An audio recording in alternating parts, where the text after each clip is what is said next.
Hey, country music fans, here we have Charlie Daniels owned 1966 and 1968 Mustangs. Note the 66 is a convertible and the 68 is a hardtop coupe. Both of these were purchased by Charlie Daniels in the era, and he would eventually park them just several years later in the 70s.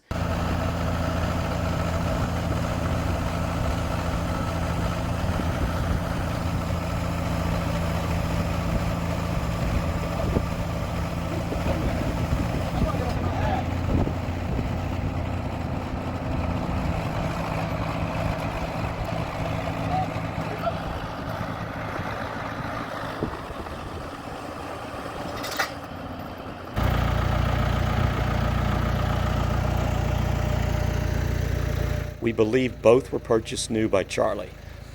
They found themselves in different locations over the years on the Twin Pines Ranch in Lebanon, Tennessee.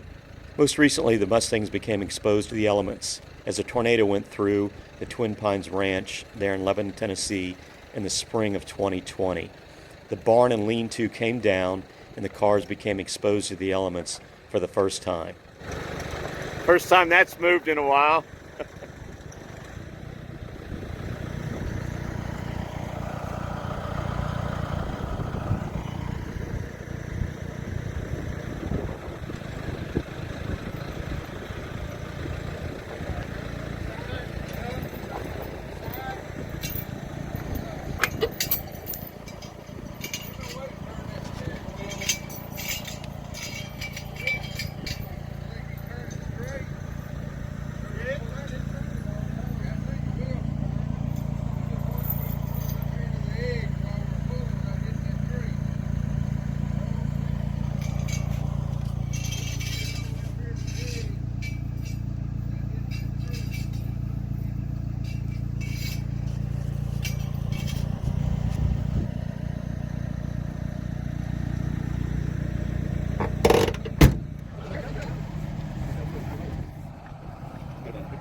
I saw that morning, but Charlie told me that.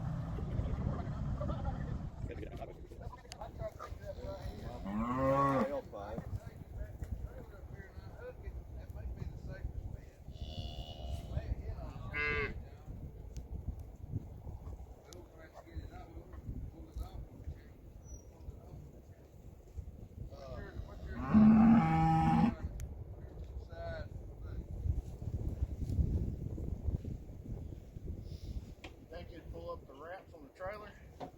It could. What's the tag? 72?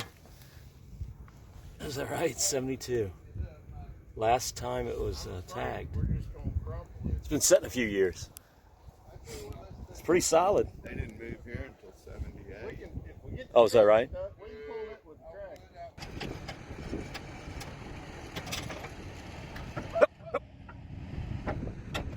You know, wait.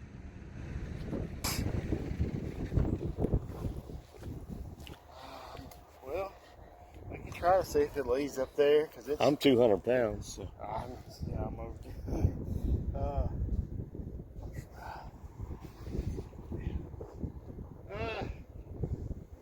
Let's try again. Ease it up a little bit. And we got under to, is that fine? Two of I us. just don't want to grab that quarter and just. Right. Rip it out. Yeah. All right.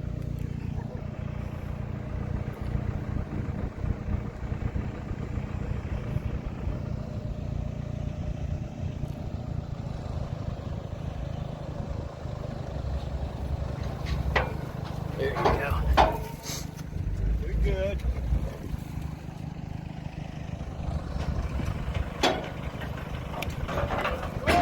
Ho, ho, ho. Ho, ho, ho, ho, ho. Coming out this way a little bit.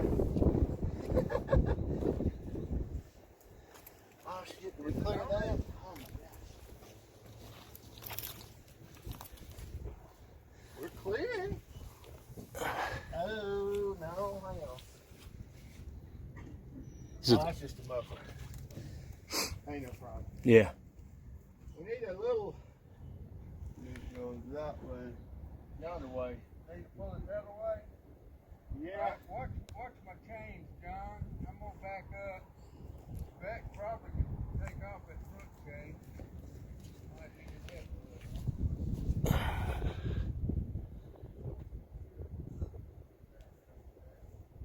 No, I don't think he did. He was ready. It's gonna be a trick getting it off. Yeah, it's gonna be a trick getting it out. You know what I'm wondering, John? Thinking about getting it off. Over there by the barn, I was thinking about taking it straight on down there to the studio. But I was thinking if we back this trailer up, you know how that mound is going around by the barn where the horse trailer is? The little man could back that thing up against that and there wouldn't be no drop, you know, of it coming off. I don't know. I think it's going to come down to lining it up, pulling it off with the tractor, don't you? Yeah, I think just best bet just be maybe just a little slope or level ground. It just ain't nowhere good in the back to hook to except for the differential. Don't want to damage it. I'm afraid that tractor would pick that sucker up. But I sure don't want to tear nothing up under it. Of course, now that you got it up on the trailer, you can kind of see where the pallet forks are too. Well, I tell you what, let's do. Let's start out and get it toward the office. And if you want to bring a tractor, or I'll drive a tractor if you want to drive a truck, it don't matter to me. Or do you think we can get it off without the tractor? We can get off the boat. Well, that's if we go to the barn. I'll just ride back on the tractor. Well, I mean, whatever. I was thinking we was going to put it off at the band office. But, I mean, we could, whatever. I think if we turn those wheels, that's going to be a trick. And if it's about push it off.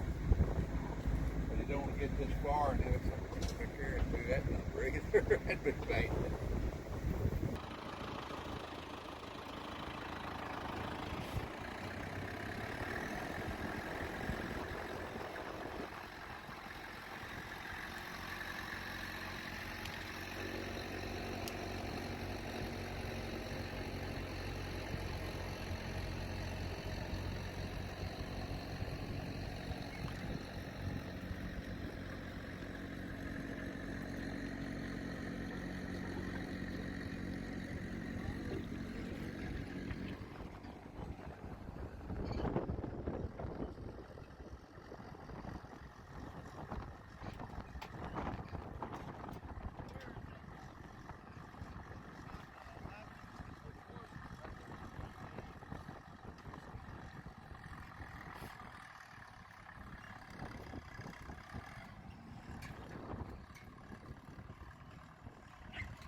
Fence charger in it. No, see the old luggage?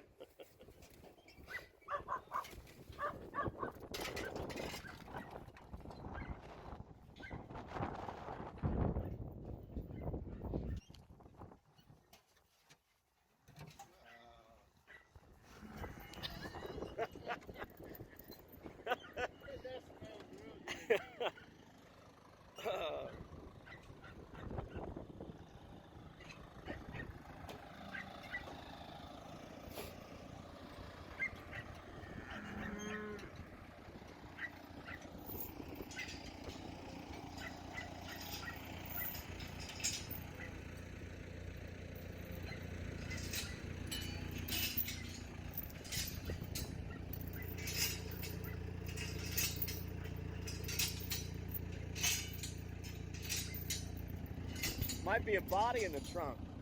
Might be a body in the trunk.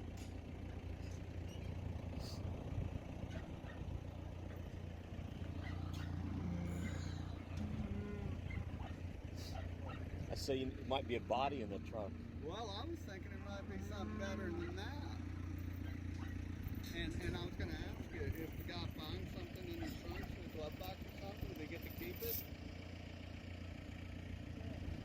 I mean, I don't think there'd be a guitar in there or something. No. Suitcase or something. True, yeah, true. Probably not. Could be though, you never know.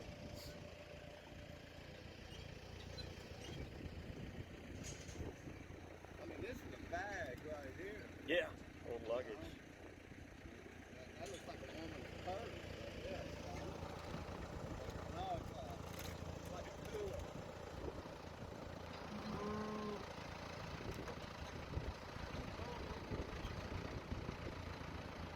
I guess it's the top.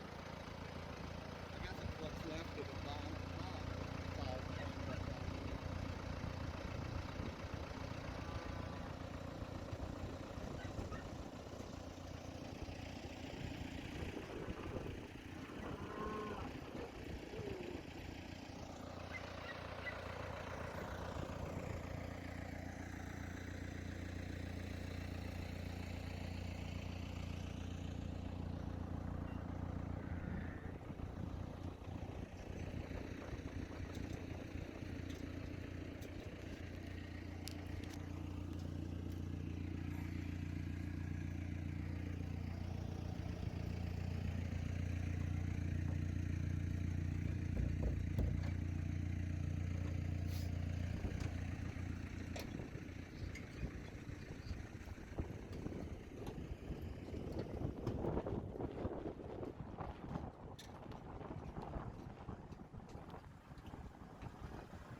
There we go.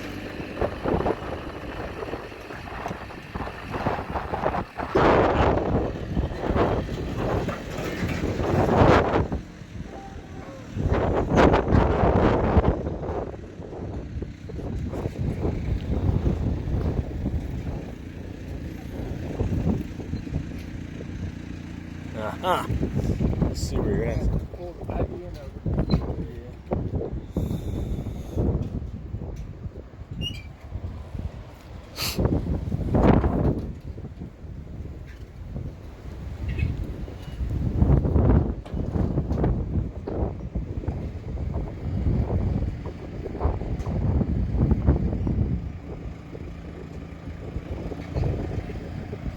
I thought getting that glass thing out of the closet was a big deal.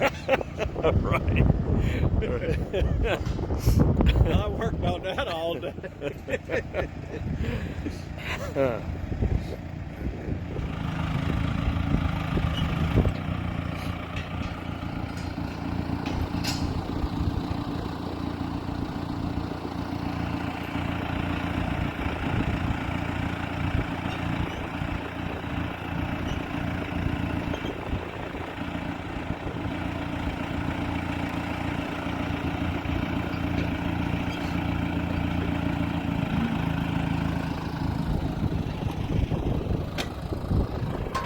There you go.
Close.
You know, I mean, if somebody's got the money and the time, and there again, somebody got these things fixed up really nice.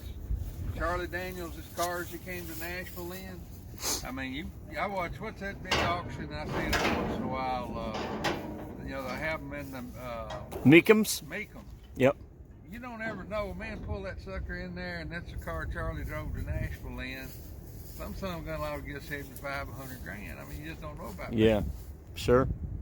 You think the royalties from the song that Elvis recorded, "It Hurts Me," you think possibly paid for these cars? Or? Oh, it definitely did. I've heard Charlie say that more than once, that there was times they were really wondering how they was going to come up with a hamburger, you know, much less anything else. And they'd get the royalty check off of that "Hurts Me" song that Elvis did. And Charlie, he loved Elvis to death, and I'm almost certain he told me that more than once they never actually met. But he was a big fan. I mean, everybody's a fan of Elvis. But, Sure. But yeah, I'd say "Hurts Me" probably bought those two Mustangs. Nice. Yeah. But see, what, "Uneasy Rider" didn't come out till '72, I believe. I think that's right. And that was his first money song that they actually did. And then they had, after "Uneasy Rider," they had "The South's Gonna Do It Again." And then when they did that jam down there at the Old War Memorial in Nashville, that's when everything started cranking for them, you know. So that was after they quit driving these two Mustangs, pretty much. Yeah. But I remember moving them from the house to the old barn to the shed, and it was easier than today, I can tell you that. All right. Randy, Charlie, he was playing a lot of shows and doing a lot of session work there in the 60s and 70s in Nashville, and you know, he toured with Earl Scruggs, and they made a living. And but as far as the CDB, I think that all started after these two cars had done quit getting drove much. I think the tag on that green one's what, 72, isn't it? Yeah, sure is. That was the last tag. Man, great work, you guys. Seriously. Well, we're glad to do it. I just, you know, I thought where they were at, I thought somebody go in there and get in a big hurry, and a man's done bought them, he'd tear them all to pieces, just yanking them out of there. Right. And I couldn't see going there and hooking a chain and dragging them to the road. I did not. Those are nice. I mean, I like them old cars. I still got my old 67 GTOs. I'm kind of partial to them. My GTO's a little better shape than them. My 8-track works in that one. Oh man, thanks a lot, guys. Oh, you're Seriously, sure welcome. I appreciate it. Well, we made it. It's easy to untangle. I had to get the tags on the Tahoe. Luckily, they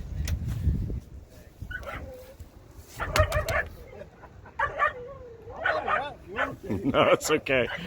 We'll get some rodeo video. I was giving him a little camera time.